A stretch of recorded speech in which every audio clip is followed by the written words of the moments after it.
Drive through on 5 here, making an update video on my Cadet tractor, which I fixed. I changed the fuel pump, and that got it running.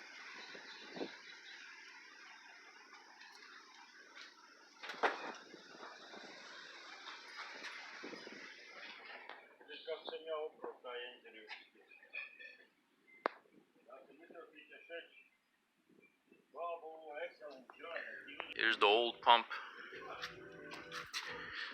I took this out. It wasn't doing its job. No pumps in there now. Apparently this is a mechanical pump.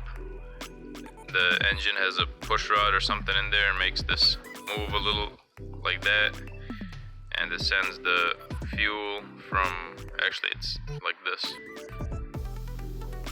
Fuel comes from in here and is sent up there.